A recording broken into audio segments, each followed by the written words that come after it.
नमस्कार, बहुत बहुत स्वागत है आपका। मैं हूं आपके साथ ऋतु ज्ञानवानी। रूस यूक्रेन युद्ध ने खतरनाक रुख अख्तियार कर लिया है। यूक्रेन के हमलों के बाद रूस जवाब देने के लिए तैयार है और रिपोर्ट के मुताबिक रूस यूक्रेन के कई बड़े शहरों को निशाना भी बना सकता है। यूक्रेनी ड्रोन हमलों में लगभग 40 रूसी लड़ाकू विमान तबाह हुए हैं। इसने रूस यूक्रेन युद्ध को और तनावपूर्ण बना दिया है और इसके चलते भारत की भी टेंशन अब बढ़ चुकी है। दुनिया की तमाम बड़ी अर्थव्यवस्थाओं में से भारत सबसे तेजी से दौड़ रहा है। रूस की संभावित प्रतिक्रिया भारत के लिए कई तरह से मुश्किलें भी बढ़ा सकती हैं। इसके कारण भारत की रफ्तार पर बम गिरने की आशंका है। आइए इसे समझते हैं कैसे। रूस अगर यूक्रेन के खिलाफ जवाबी कार्रवाई करता है और तनाव बढ़ता है तो वैश्विक ऊर्जा बाजार में अस्थिरता बढ़ने के आसार हैं। रूस एक प्रमुख एनर्जी सप्लायर है। किसी भी तरह का व्यवधान तेल और गैस की कीमतों को और बढ़ा सकता है।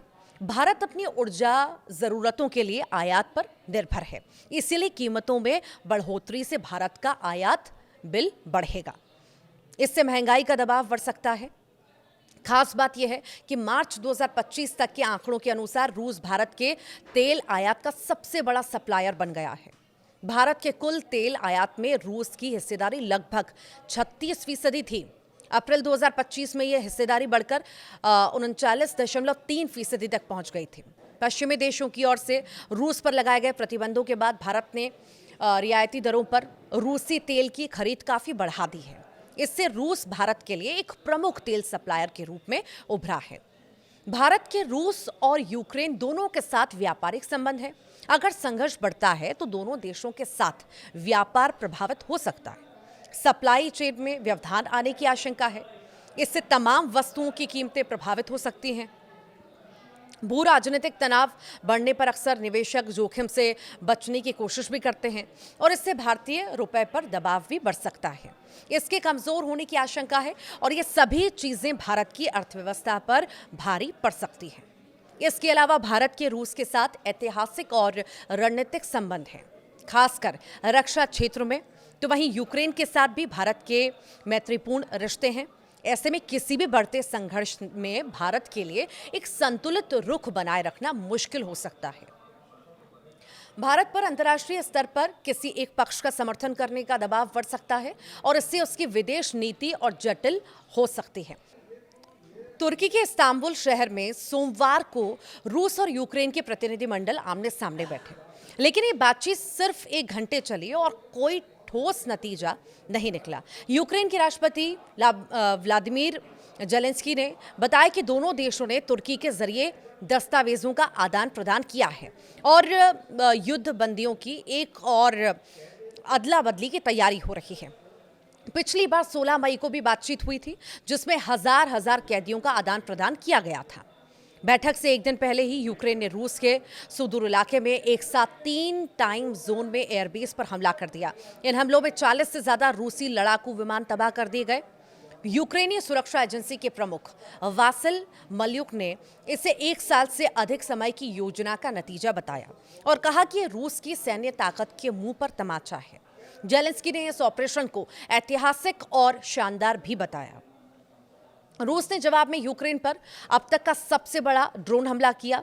यूक्रेनी वायुसेना के अनुसार रूस ने एक ही दिन में 472 ड्रोन दागे और एयर डिफेंस सिस्टम को धोखा दिया जा सके, ताकि यह हमला नागरिक इलाकों को भी निशाना बना रहा था, जिससे जंग के मानवीय असर और गहरे हो गए। और इसी बीच रूस ने दावा किया कि उसने 162 यूक्रेनी ड्रोन को मार गिराया। यूक्रेन के हमले में रूस के रणनीतिक बमवर्षक विमानों का 1/3 हिस्सा या तो नष्ट हो गया या तो गंभीर रूप से क्षतिग्रस्त हो गया। ये विमान वे थे जो परमाणु हमले की क्षमता रखते हैं। ये हमला इतने दूर के एयरबेस पर हुआ कि रूस की सुरक्षा व्यवस्था को चेतने का मौका ही नहीं मिला। विशेषज्ञों ने इसे रूस की रणनीतिक एयर पावर को करारा झटका बताया है। तुर्की के विदेश मंत्री हाकन फिदान ने इस बैठक की अध्यक्षता की।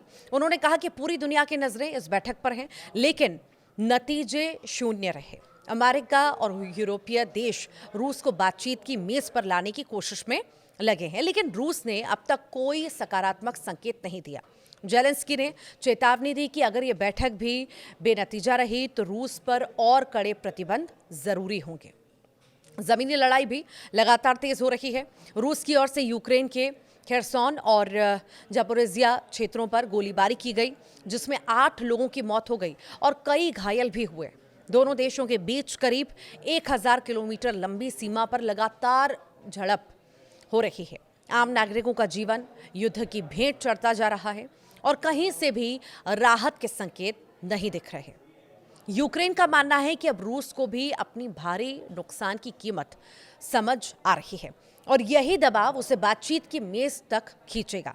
लेकिन फिलहाल की स्थिति को देखकर यही लगता है कि दोनों देशों के बीच भरोसे की कमी और अलग-अलग शर्तें शांति प्रक्रिया को आगे बढ़ने नहीं दे रही। दुनिया भर के नेता उम्मीद कर रहे हैं कि अगली बातचीत में कुछ ठोस हल निकले, लेकिन तब तक लड़ाई और नुकसान जारी रहेगा।